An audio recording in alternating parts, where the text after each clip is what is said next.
Welcome to LOA Today.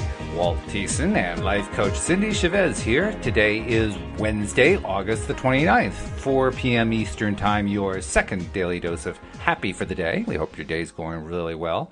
As Cindie and I were talking about before the show, my day's going very well because despite the fact that we have a massive heat and humidity front, or I guess, I'm not sure what it is exactly, but a weather system hanging over New England. Despite that, I've been inside in the air conditioning all day, so I don't even notice it. So my day's going great from that perspective, right?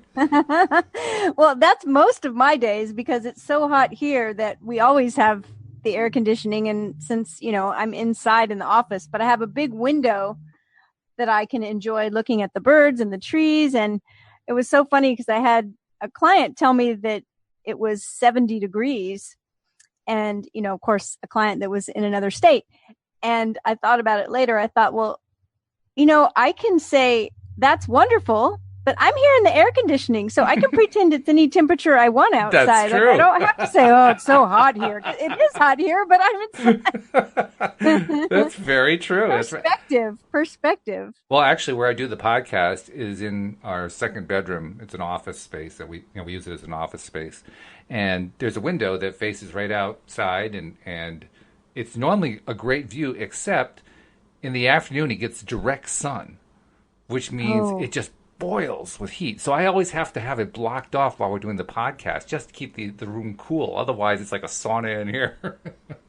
Right. I know. Well, it's interesting because, that made me think about times when we complain about things that aren't really affecting us in the moment. Yeah. Which is probably most of the time. Oh, yeah. I told that story about having a conversation with someone who was complaining. And it was just like, oh my goodness. And I understand, like, we all have bad days where we're just whining, but later in the day, that's when we were out doing something and I was relating my day because we often ask each other, how was your day? Right? So we were just talking about, and I said, oh my goodness, this conversation I had. And I started recounting the complainers conversation. And so really what I was doing was I was complaining that this person was complaining. And of course the response I got was, oh my gosh, it's like this big cloud of complaining. And all of a sudden, you'll remember this story because all of a sudden I had felt fine all day. And all of a sudden my throat started hurting. Oh, yes. Hurting, and I was like, there it is. There, all my complaining just showed up. But the truth was I did have that experience, but then I was recounting it later when it didn't need to be recounted. And I was drumming it all up again. Doesn't Esther say, or Abraham talks about beating a drum, I was beating that same drum again. And yeah, we do that a lot of times. Well, we also forget about the hot weather when I'm inside in the air conditioning. Why would I complain about it? I'm not even out. That's right. Exactly right. And we also forget. I mean, I see this. I just saw this today. I saw this on a Facebook post. Someone was talking about how there used to be this great manifester. They manifested all these wonderful things in the past. Now they can't manifest anything. And I'm thinking to myself, well, I know that's not true because we manifest everything that's in our lives. It's a question of whether we like it or not, but right, you're just not manifesting the thing that you wanted, right? And I actually wrote something back to her to that effect that, well, everything that is in your life right now, you manifested. I think what you're really saying is you don't like what you manifested. She actually gave me a love heart on that one. You're like, yeah, okay, you're right. But well, that's the reason why I kind of make a point often to say conscious creation or that we are conscious creators. Right. We are consciously and deliberately using the law of attraction to our benefit. Right? We're trying to anyway.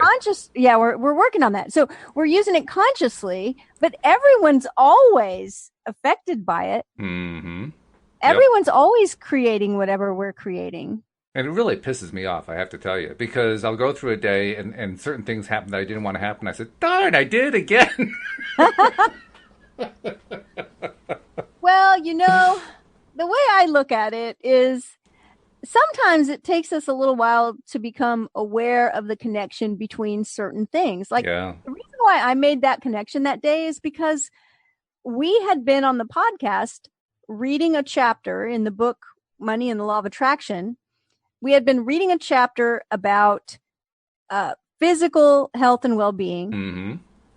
And there was a paragraph in there that said something like, if you're complaining about physical pain or discomfort in your body, it is because you were already complaining about something else.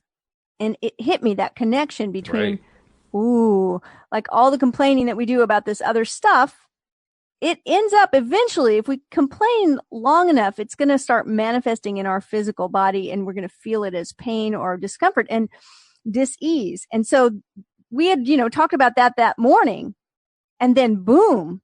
But, if that would have happened, I don't know, 5 years ago, a month ago, a week ago, I don't know, I might have not put the two together. Not surprising.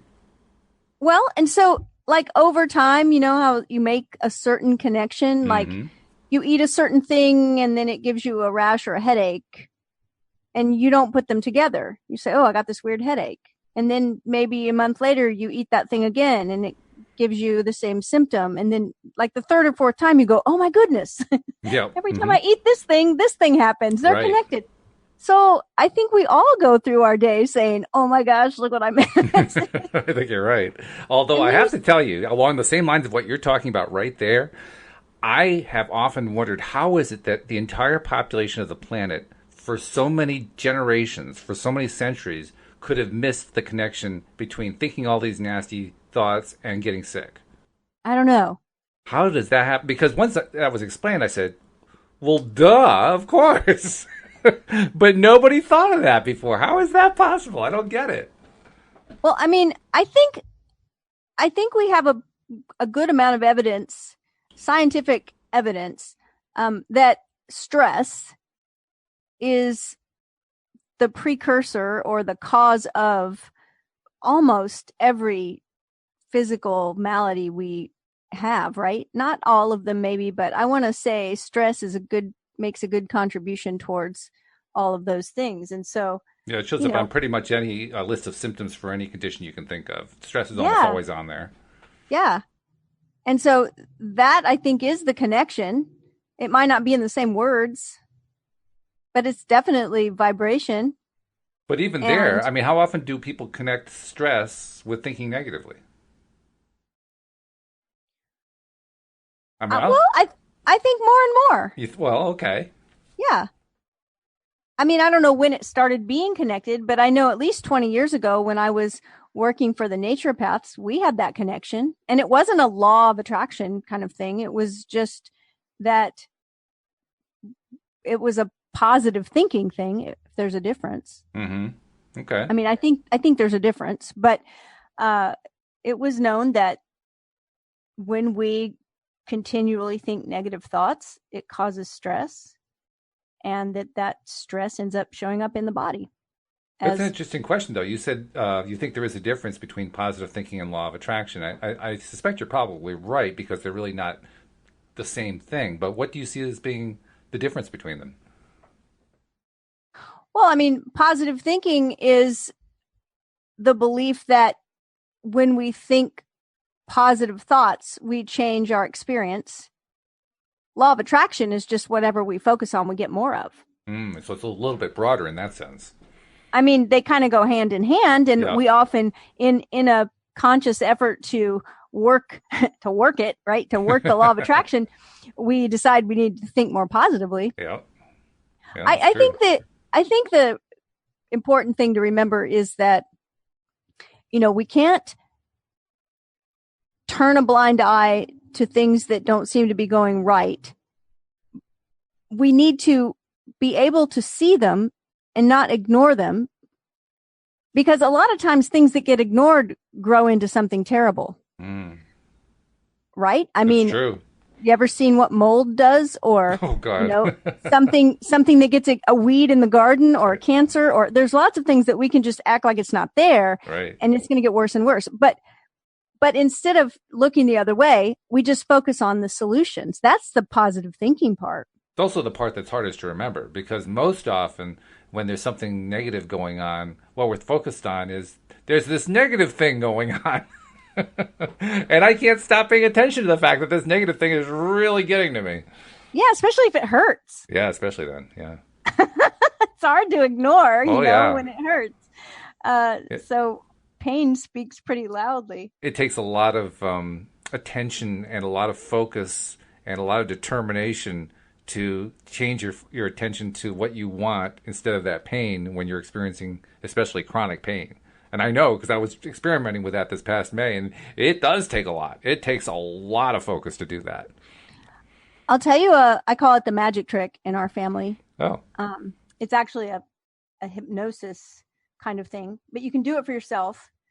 But it's something that I actually did this last night.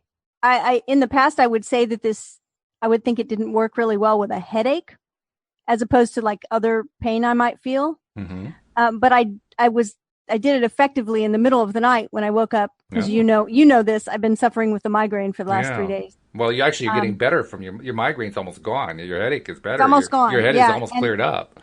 And I did this in the night, and I was talking about this morning. I said I did the magic trick, and it actually worked. But what it is the first step is to define for yourself that unit of discomfort on a scale of 1 to 10. Mm-hmm. And I always define it for myself in the same way I'll make the definition for a client talking about anything if we use a scaling question. So if I was coaching you and you had said you wanted a certain thing. Okay.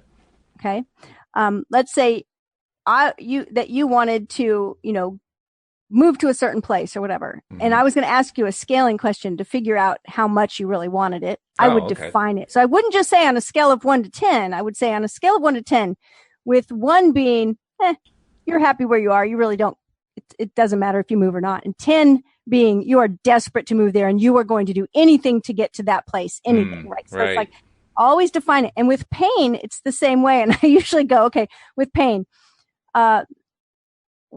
scale of 1 to 10, with 1 being, it's not really even pain. It's just a sensation that I feel, but it doesn't really hurt anymore. It's just, I notice it maybe not. It's just barely there. Right. And 10 being, okay, I think I need to go to the hospital, or I'm going to pass out. The pain's almost that bad, right? So it's 1 to 10. The worst you've ever felt, really. I always define it even for myself. I make myself walk through that definition, and then I pick a number. So last night, laying there in bed with this throbbing headache, I walk myself through that definition. 1, barely even there, don't notice it, which is actually where it is right now. 10, I feel like I might get sick or I need to call a doctor. Okay. I said, and really the number will come immediately. And I always tell people when I'm coaching them this way is just go with the number that comes up right away. That's the number. Don't overthink it. So last night I said it's a 7. Okay, so then I asked myself, if this pain in my head had a shape and a color, what would that be? Ooh, interesting question. I said, it's shaped like a pine cone. And it was purple. Ooh. Okay. Yeah, that sounds painful. If that thing could hold water, how much water would it hold? I said about a cup. Does it feel hot or cold? Hot. Okay. And I kept asking myself questions like this. And then I said, where are you now on that scale? It was a 4. Wow. I said, it's a 4. And suddenly when I said it's a 4, it was the size of a golf ball and it was round and it was like lime green. I don't know why these things happen. And I kept going with it until and then I realized that I was waking up to my alarm. It's time to do the morning podcast. And I was like, I went back to sleep when it got to the size of a golf ball. And that whole exercise last night took me the same amount of time it took me right now to tell you about it, which was about 3 minutes. 3 minutes. Yeah. That's interesting. I've done it. I remember being on a road trip and one of the boys was with us and he suddenly said, "Oh man, I'm not feeling too good." And we said, "What's wrong?" He said, "I have a really bad pain right here." And it was in his stomach, in his side.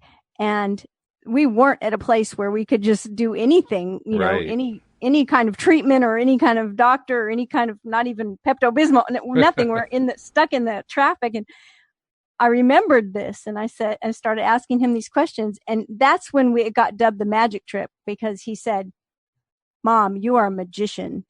Like this thing is gone. And it never came back. Wow. And That's really sometimes I good. forget about it. I don't know why, because it really, really works. So let's go through the questions again. I mean, let's make a note of it because I'll put it in the notes of the program too.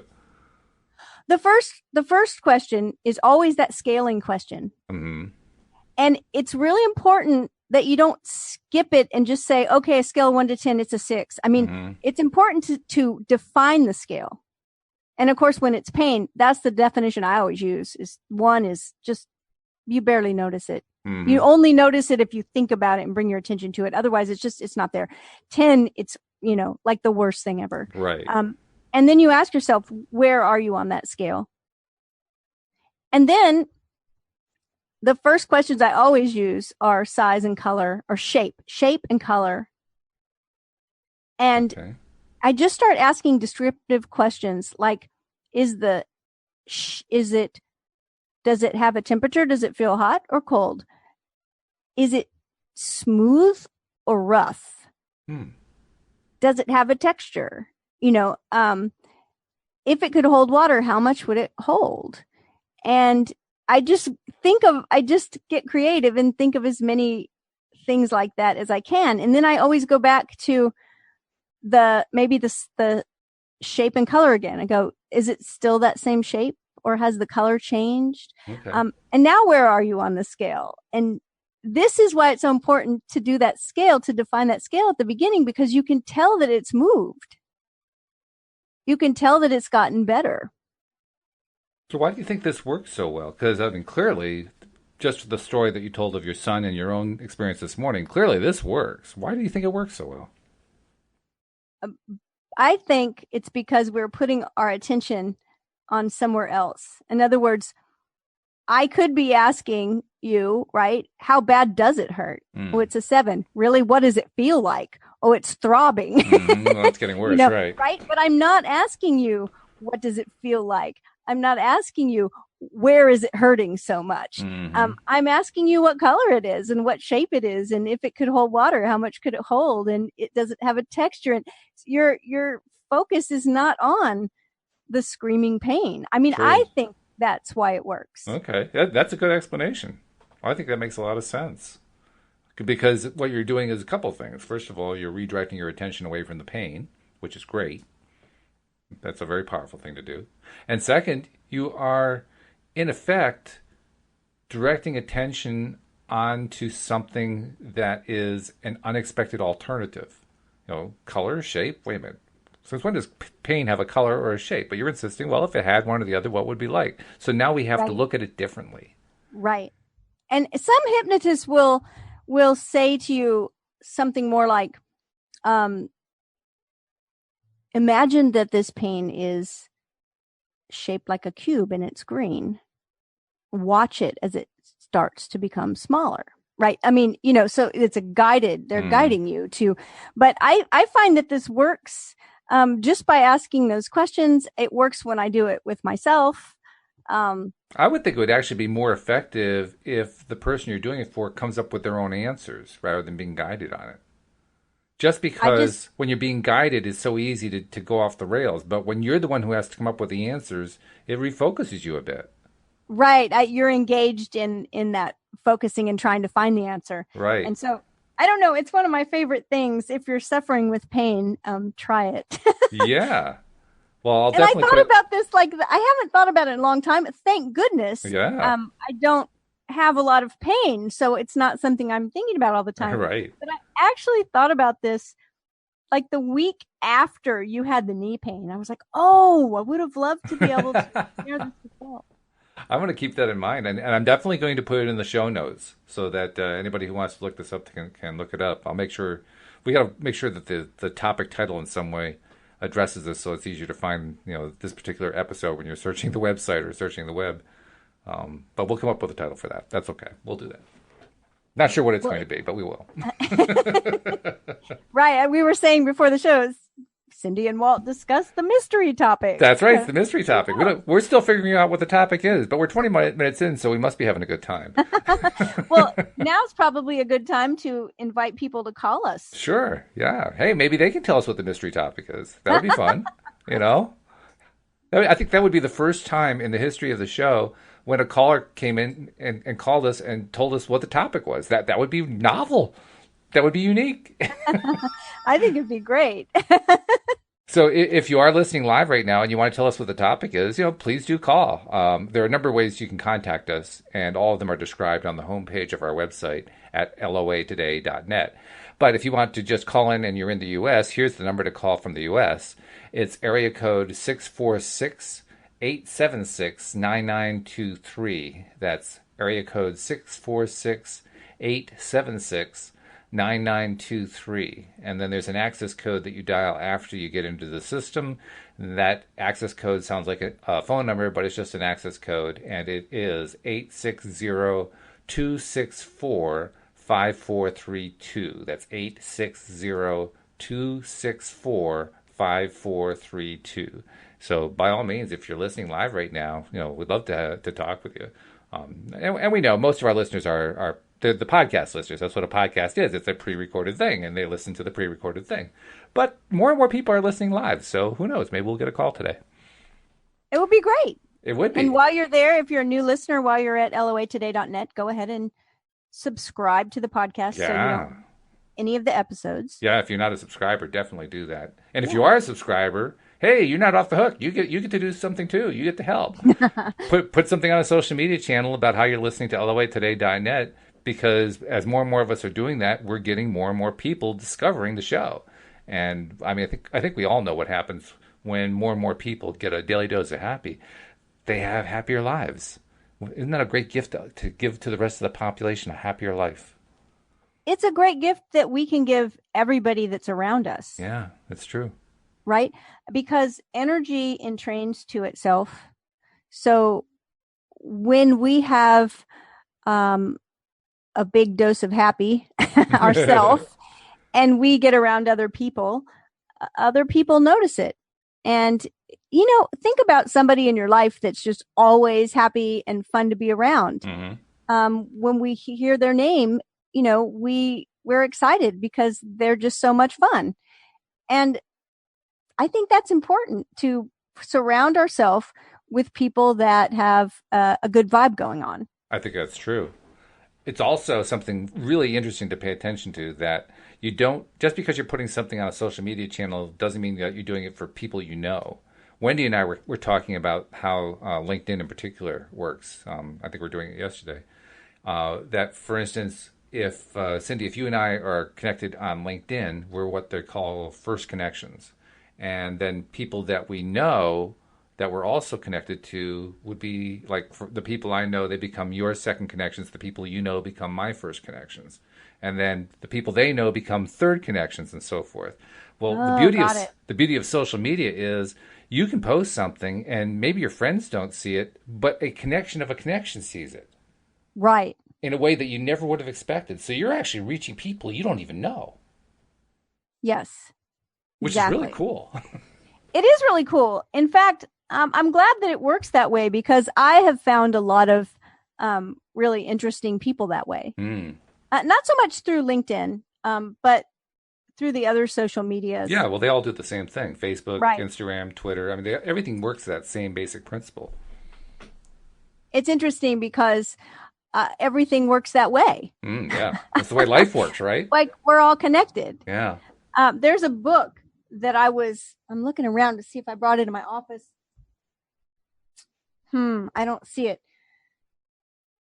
This will be a good thing to discuss sometime. It's a book by Deepak Chopra, and it has the word "The Secret" in the title. Oh man, I'm terrible about this. I have so many books, too many books. But what I find so interesting is that at the beginning, in the first chapter, he talks about cells, and he gives 10 qualities of cells. I guess quality would be the right word, of how a cell in our body, how they behave.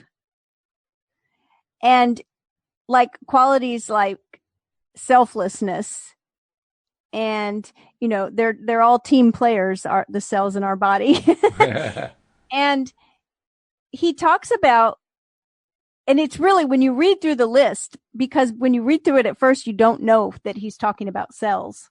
By the way, I It found two just, books of his that have The Secret in it. One is The Book of Secrets, Unlocking the Hidden Dimensions of Your Life. And the other one is The Secret of Healing, Meditations for Transformation and no, Higher it's the Consciousness. first one, the It's Book the of first Secrets. one. Okay. And he goes on to talk about if we all just lived the way our cells live, like if we behaved the way our cells behave, the way our body behaves on a cellular level. And it's fascinating because, like I said, when you first read through the list, and I wish I had it in front of me, but I don't. When you first read through the list of qualities, they all sound like, oh, yeah, I want to be that way. And it's like the point is the wisdom that's inherent in our bodies. Like we already have it. We were talking about this morning in a roundabout way that, with talking about listening to that inner voice. Like we already have the wisdom we need inside us. True. And our cells are actually smart enough to behave in ways that make the most of our life. And we can emulate that. And that's what the book is talking about.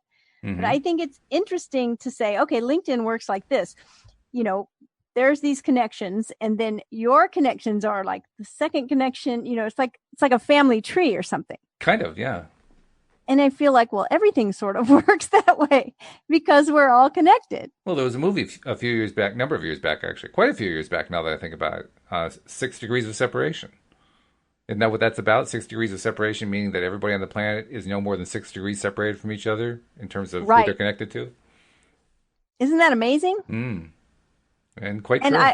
Apparently it's been proven somehow. I'm not sure how, but I won't dispute it. I mean, it makes sense to me. I just understand how, the multiplication effect happens. So it certainly makes sense to me that given any one person's sphere of influence, so to speak, and who that sphere of influence knows, and then who that sphere of influence knows, the multiplier effect is going to take you to 7 billion people pretty quickly.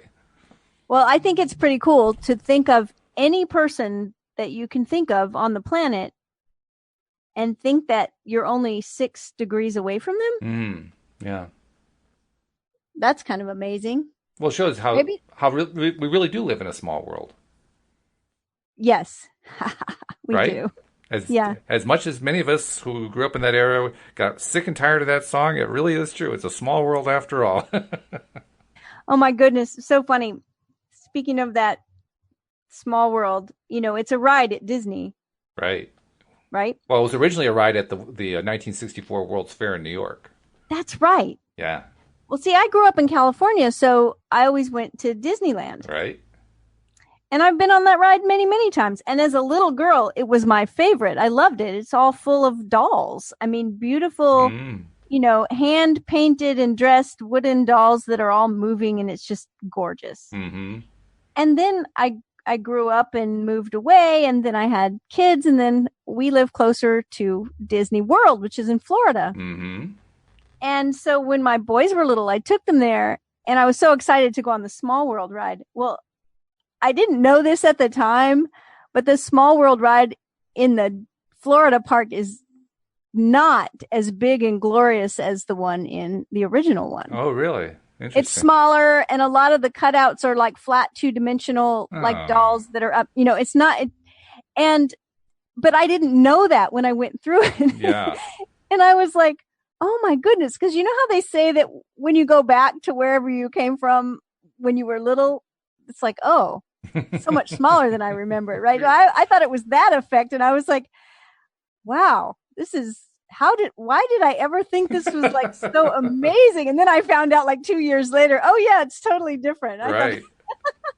Well, I actually saw the original at the World's Fair because I grew up in upstate New York, so it was natural to go to the New York World's Fair. We went both years, 64 and 65, and we did see that exhibit both times. I even remember who the sponsor was, believe it or not. Oh my goodness. The original sponsor was Pepsi-Cola. And I mean, can you imagine that? But the fact is, it was also the event, the pavilion that had by far the longest lines. And that World's Fair was known for its lines. Long, long lines that would take hours for people to go through. And people did. They would spend hours and hours in line to go to one pavilion exhibit. And that was one of them. But Wow. what was amazing about the exhibit for that time was they were using the revolving stage idea. That's how they showed all the different aspects of it. And that was novel. That was new at the time. I mean, today that would be like dull and boring by comparison. Right. That's so funny. Now, did you ride in a little boat through it? Yeah. Oh, yeah. Oh, wow. So the exact one you went through is the one that's in the park in California? That's right. Yeah, that's the one. That's the one they moved over. That's amazing. Yep. We've been on the same ride. We have. How about that? I think it's so funny because it really is true that a lot of times when you go back to wherever, you go visit your old school or a city where you were really small, and it seems so different. Like I've heard that story from so many people that they say they went back to a certain, like a park they used to play in when they were little or something. And they're like, this is it. This is it, right? It seems so big when you were only 2 feet tall, right? We had that experience when we went up to Freeport, Maine, which is right up near the Canadian border. And our occasion for going up there was Louise has family who lived up there and some who still live there. And one of them had passed, and we went up there for the funeral. And while we were there, we got to see her grandmother's house. Now, in our circle, this is like a very famous house. This is the house that they went to for their family vacation every year. And it was this really, really big house that she and her brother and her sister and cousins could run around in and play all kinds of games, slide down the banister, all that kind of thing. Well, we got to see the house, which is now a bit run down, and it was so small compared to what she remembered. I mean, it was tiny. She thought of it as this huge, huge house, 3 or 4 stories tall, gigantic rooms, and it just looked like an ordinary house. Isn't that so funny? It's so funny. I remember somebody that I knew that grew up here and had talked about the old Capitol building here, which is kind of the one that's a little bit famous because of the architecture. It's up on a hill, and there are these like green, grassy, rolling hills that come down that the kids always roll down. Like when you go there on a field trip and you have to roll down the hill, it's just this grassy slope. All right. And he went to, I guess, grade school here and then hadn't been back to Louisiana. He actually lived in New England and hadn't been back here since he was a kid. And now he's, an older man. And he came into town, and that's the one thing he wanted to do. He's like, well, I want to go to the Capitol. We used to have so much fun. It's got these huge hills we would roll down, and we drove up, and he said, did they change this? Yeah, no, right. They didn't change it. He said, that's it? Huh. Yep. So it tells us a lot about our perspective, right? Perspective is everything. Perspective is what informs our experience. It's what informs our reaction to the experience. That's why Abraham keeps talking about perspective and how important it is and how easily we can change it if we choose to. Because perspective is so incredibly subjective. And it's subjective to a lot of different factors. I mean, the one we're talking about is size and age. But those aren't the only factors. There are, an uncounted number of possible factors involved in perspective. And the thing that amazes me the most is that our perspective, without any kind of intention, without even thinking about it, our perspective can change from one moment to the next. Well, and this is exactly probably why the magic trick works when there's pain in the body, right? Probably, yeah. That makes sense. Because all of a sudden we're looking at the pain from a completely different perspective. And it might seem like hearing this, method, it might seem like an imaginary perspective, but everything's all in our head anyway. Mm-hmm. I mean, literally everything's in our head. Well, we were talking about Joe Rowling the other day, and one of my favorite lines from all those books, and there are lots of favorite lines, one of my favorites is from the last book when Harry is... Voldemort just tried to kill him, but didn't succeed in killing him. And Harry is kind of knocked out. And he's in this imaginary realm that kind of looks like a train station. And he meets he meets Dumbledore and has a conversation with Dumbledore. And Dumbledore, of course, is dead, right? But he's having this conversation with him. And at the end of the conversation, he says, one more thing, Professor. is this real or is this just happening in my head? And Dumbledore replies, well, of course, Harry, it's happening inside your head, but why on earth should that mean that it's not real? Yes. I love that I mean, because that that's summarizes exactly it. right. Yeah, it summarizes it I, beautifully. I like to think that, everything's happening in our head and we just don't always realize how big it is in there. Yeah. But the And part that I have so, trouble identifying sometimes is separating in my mind the fact that what seems like reality is actually inside my head and in everyone else's head too. And trying to separate that from this perception that we have that there is this independent, objective reality. well, right, because the other part of that though is that everyone, we can both think we're looking at the same thing and yet perceiving it slightly different. Right. It's like that idea of colors. Yes. I mean, I think I know what blue looks like, but it might look completely different to you, and we're both identifying it by a word, but I don't know what it looks like to you. Yeah, how do you describe what blue looks like? There's no, I I don't know how don't to do know it. how. I It don't looks know like how. blue. It's somewhere between purple and red or something. Not that, but And the other interesting thing that I've read about that goes along with this discussion with perception is memory, which pretty much everything's a memory. mm. I mean, it's either because the present moment is not very long, right? I mean, we're always remembering even things that were just immediately happening become a memory. And when we remember something, we're actually recreating it in our mind again. Yeah. And it often shifts and changes just a little bit. Oh, yeah. Or sometimes We a might lot. think we're remembering exactly the same way or recounting a story exactly the same way and memory the same way, but every time we remember it, it gets changed a little bit because remembering it is actually recreating it all over again. Mm-hmm. That's right. And Exactly that right. blew my mind when I found that out Yeah. because, you can see there was this movie by with Robin Williams in it, and I can never remember the name of it. I want to say it was called The Cutter. Have you heard of that movie? I don't recognize that one, no. It was kind of a futuristic movie where they would implant something in your brain, I guess, through your optic nerve or something, where basically your whole life would be recorded by what you were seeing and hearing through your own eyes and ears. And at the end of your life, what they would do is they would have a person that, like the editor or the cutter, whatever it was called, and he was that person or one of those people Hmm. that would edit, some of your memories and show it at your service, right? Like, 15 minutes to recap, and of course it was really important to pick out the ones that were beautiful because everything was on there. Every sight Mm. and vision and, thought you ever had was right there. And they showed this scene, and I hope I recount it correctly, but they showed a scene where this man had passed and they were showing these beautiful scenes of his life. And his brother was there at his memorial watching. And here is a scene of he and his brother in a little boat, I think it was. And like the boat was red, and the guy goes, I always thought it was blue.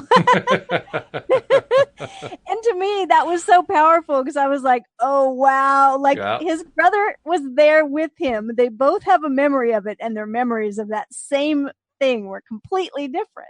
Oh, I can think of two particular kinds of examples that really exemplify it. One is the child game of telephone, where you Oh, have my. a whole circle of kids sitting in a circle, and one comes up with whatever the thing is to be passed along and whispers it to the next person, who whispers it to the next person until it goes all the way around the circle. And then the last person tries to repeat what it was, and it's like not even close to what the first person said because it got modified a little bit every step along the way. And the other way that I can point to an example that really exemplifies what you're saying is just talk to any trial defense attorney or prosecutor, it doesn't matter, either one, and ask them about what it's like to deal with witness testimonies, eyewitness testimonies from people who are on the scene, who are telling the truth, and who can't get the details straight between them. Yes, It's exactly. absolute. It blows their mind. I mean, the attorneys go out of their way to see before they go to trial, can they find any connections that the witnesses can agree on? Because if they can, they figure, okay, we'll go with that. Because they Right. Well, know all of them are going to see the scene so differently. They'll see right. different people involved. They'll see different activities going on. They'll see Yeah. different weather systems. They'll see everything different. Right. It's so true. I heard a study a while back, and now I can't remember exactly how they did it. But it had to do with, I mean, it was staged, but it had to do with like a car crash. And they asked the person who was standing there watching it. I mean, even in a staged version of, okay, we're going to crash this car in front of you. There was something, I think it was in the way they asked the question that the people's answers changed, and even the same person's answer would change. Yep. So yeah, it's all it's all very interesting the way our minds work and the way our memories work. And I feel like learning to use the tools that we often talk about on the podcast, it really is sort of hacking our own perception. Kind of. Yeah. To create something that's better. Mm-hmm. In a lot of ways. I mean, even like the thing we talked about today with imagining the shape and the color of a pain in your body. That's right. Kind of hacking your perception. It is. And yet it works. So, and I have to say, I am not a doctor. And if you ask yourself the scaling question and you're off the chart, then get professional help. Yeah, that's definitely a signal that this is way beyond what you're going to accomplish in terms of shifting your perception in 5 minutes. You got to go deal with a severe problem.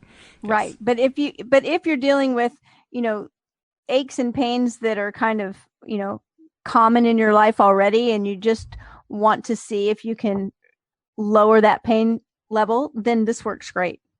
Yeah, and I'm going to try it some more. I mean, that's part of the reason I wrote it down, because I want to try it. I want to see if I can use this, not just for pain, but for a lot of situations. I can see that being a way to go after a lot of different things going on that we don't like in our lives, not just pain. Oh, that's really interesting. I hadn't thought of using it in any other way. But can you imagine? I mean, you're dealing with something that makes you angry, and so you start playing with it this way, with this kind of questionnaire. I'll be willing to bet that the thing that you're angry about changes shape. Changes would color. Just dissolve. Yeah, it will dissolve. Right. Thank you. I'm going to start using this in a different way. Well, I have to credit Wendy Dillard for that, because Wendy has talked similarly, not quite this questionnaire that you had, but similarly about playing with whatever the thing is to make it dissolve itself. So, yeah, same kind of idea there. Yeah, if it's all just happening in our head and it's all just energy, then why not? Sure. Because then the energy is whatever we malleably turn it into, whatever we change it to, whatever we turn the clay into. Because we're the ones who are creating it. That's it. That's a really powerful thing to recognize. It's hard to recognize. I mean, I've been talking about that now for a few years now. I still can't say I completely recognize it. There's a huge chunk of me that when I see what is, I say, well, that's what is. I'm objectively looking at a computer monitor right now. It has always been a computer monitor. It will always be a computer monitor. And it has nothing to do with me, because I didn't make the computer monitor. I mean, how often do I do that kind of thing? Every single day. And yet, there's also the other side that does the podcast that says, you know what, we're creating all this stuff. And about that time is when I start getting the migraine and think, I should probably use the process that Cindie was telling me about. Well, it reminds me of the whole idea that, since that a molecule is more empty space than anything, right? Yeah. And that everything's made up of molecules, and that the chair that I'm sitting on, and the desk that I'm leaning against, and that everything that seems hard and solid is mostly empty space. Yes. And it's just the speed at which it vibrates that makes it seem soft like water or hard like a brick. That's really hard to get my brain around.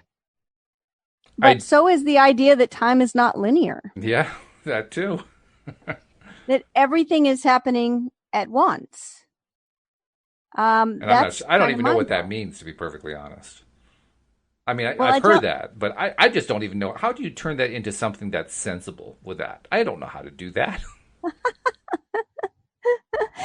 it's hard because we are trained and taught from day one of our life that you know that time is linear, that there's a before and an after everything. I mean, I was talking this morning about how I had to explain to spirit guides, look, I see things in terms of a linear time. You got to work with me here. When you're giving me a reply, don't give me the reply while I'm giving you the question. It doesn't work for me. Stop and just at least pretend you're listening That's until I right. finish with the question. And on the other side, I kind of have this imagination of these non-physical beings waiting with bated breath for me to finish so they can give me the I answer. was just going to say, are they like tapping their non-physical feet and like rolling their eyes at each other? When is he going to stop? When is he going to get done with this question? Right.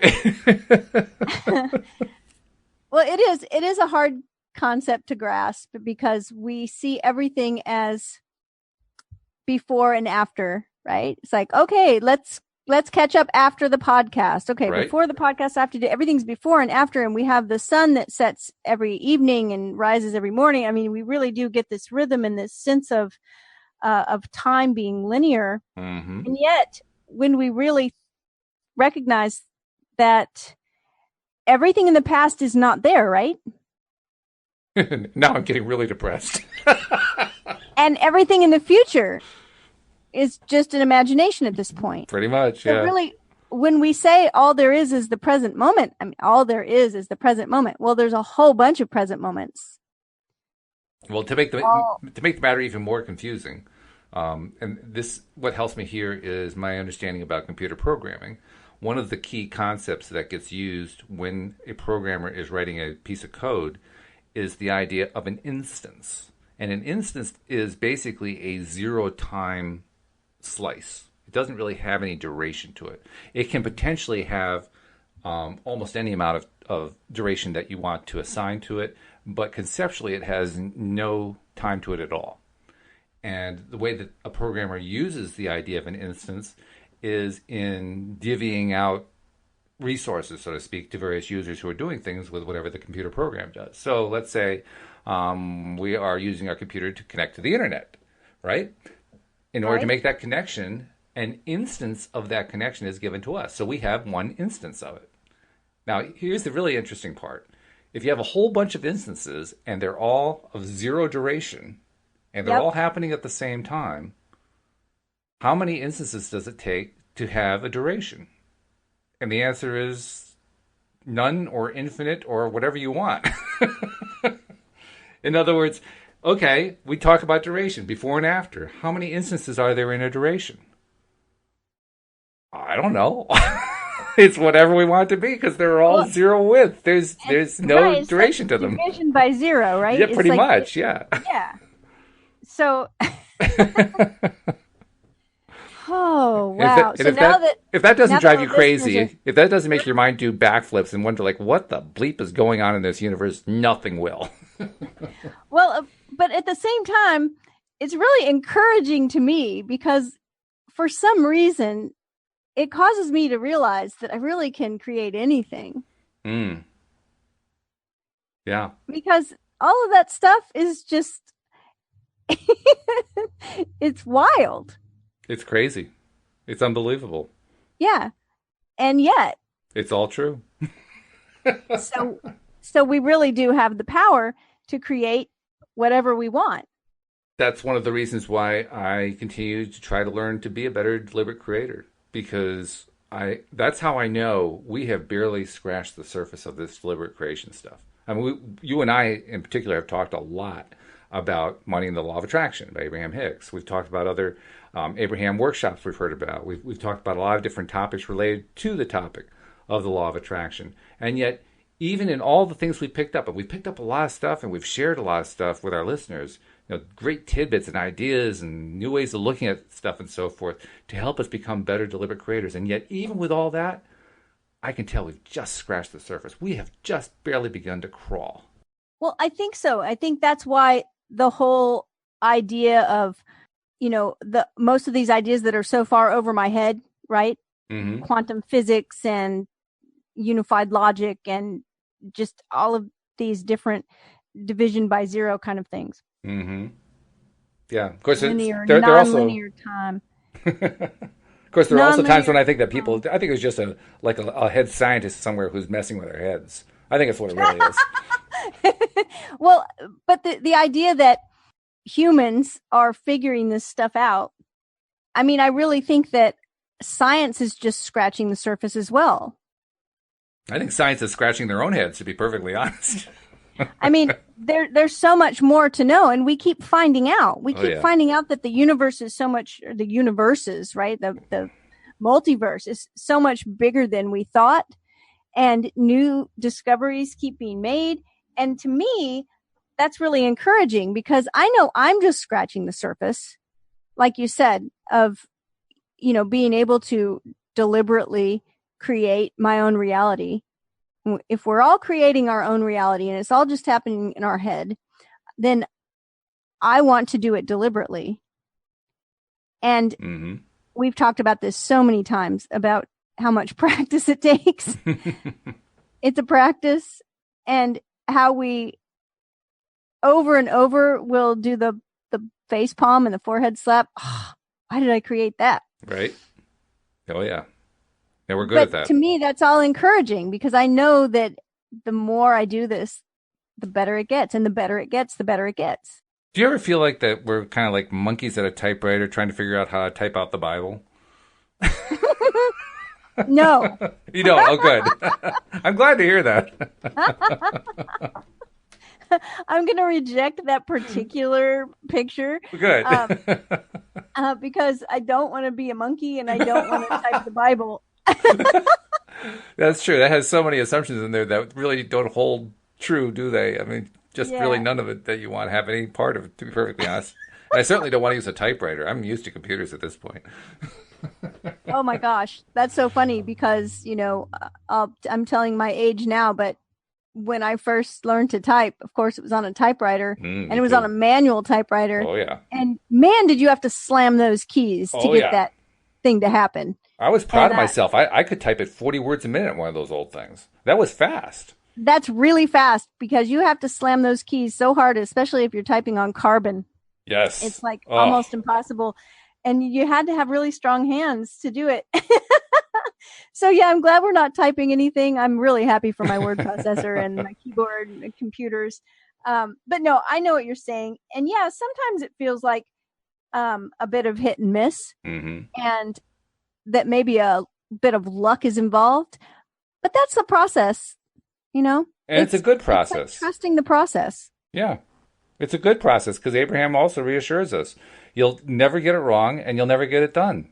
Well, heck, that means you're free. Just go after it. Doesn't matter what the result is. You're not getting it wrong anyway. Right? I love remembering that. We can't get it wrong. And we'll never get it done. And I like flipping it around too, so that it's stated more positively. So the way I state it more positively is we always get it right and the road goes on forever. I like that. Yeah. There are no mistakes. There are no mistakes. No, only human experience. And that human experience, doesn't always feel great. But we get better and better as we go along. We get better at practicing. It's all a practice. And the trick is remembering all of this the next time we catch ourselves, quote, making a mistake, unquote. That's the real test. Can we remember this when that happens? Because if we can, then we found a way to progress past it. Well, when we begin remembering it, it's an awareness, it's a mindfulness thing. It's an awareness process. Like we make the intention to remember and to be aware, and we might still miss it, but we keep making the intention. And then pretty soon we start seeing it after the fact.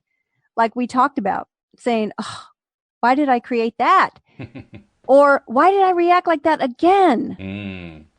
Right? Or, oh, why did I why did I make this same move twice when it didn't work the first time? But see, that's part of the process of recognizing and becoming aware. And then pretty soon we start catching ourselves in the middle. Oh, I just realized I just started to complain about that complainer. Right. Yep. I said, this conversation that I had to do. Whoa. Never mind. I'm going to talk about something else. We start catching ourselves in the middle. And then pretty soon we start catching ourselves in the thought process. Mm-hmm. We open our mouth and start to tell the story about the complainer, and we just don't do it. Yeah, the story kind of falls apart. Yeah, and then pretty soon the first thought that comes to our mind isn't the story about the complainer. And that's the process. Mm-hmm. That's the process. It's like, you probably heard this a million times, but it really is applicable. It's like when you see a baby learning how to walk. 2 steps, falls down. 2 steps, falls down. 2 steps, falls down. 3 steps, 4 steps, yay! 5 steps, falls down. Eventually he can walk across the room, and it's one step at a time. It's funny. I can remember little bits and pieces of being that young, and one of them was what it was like to try not to take 2 or 3 steps, just one. One was huge. That's amazing. I cannot remember that. It's not a strong memory, but it's strong enough that I do remember it. I remember looking down. I remember seeing the shoes. Remember those old style baby shoes? I remember seeing those shoes and trying to figure out how it was that the legs move. Oh, that's so funny. That's great. That's really awesome. One of my siblings has memories that she's recounted of like when she was like 2 years old, and we're all older. So sometimes it's like, oh my goodness, you remember that? Because we remember it because we were older. Yeah. So I think the youngest memory I have, maybe I was 3 or 4. Definitely not though learning to walk. That's cool. I only know how old I was for this one really, really old memory, just because I know what the distance is between myself and my sister. I'm the oldest and she's a year younger, 13 months younger. And I remember the time when I learned that I had a baby sister, because it was a shock to my system. Because up until that point, it was just me. All the attention was on me. And I knew instantly, all of a sudden, no longer would all the attention be on me. Yeah. Yeah, I think I remember a bit of that too. I was 4 years older, so. I got my parents to myself for those first 4 years. Oh, wow. Yeah. That's funny. That's great. It's all in our head. That's the part I keep trying to come to grips with. I know theoretically it's all in my head. I know that. I know that atoms have nothing but a whole bunch of space in it. I mean, there are times when theoretical physical scientists can't even find the nucleus. They can't even find the electrons. They're not even sure that they're there sometimes. I'm thinking, well, if they can't find them, I sure can't. Right. So we're dealing with all these crazy, crazy paradigms and trying to make sense out of all of them. I guess that's where I'm really grateful for the teachings that we get from Abraham and so forth. But more importantly, I'm grateful for some of the things that we have as our tools, like our emotions. Our emotions give us a way to navigate all this stuff. That's a good thing. That's a really good thing. I love the question. It either feels better or it doesn't. Yeah, that's it. And on that happy note, I see that we are running out of time.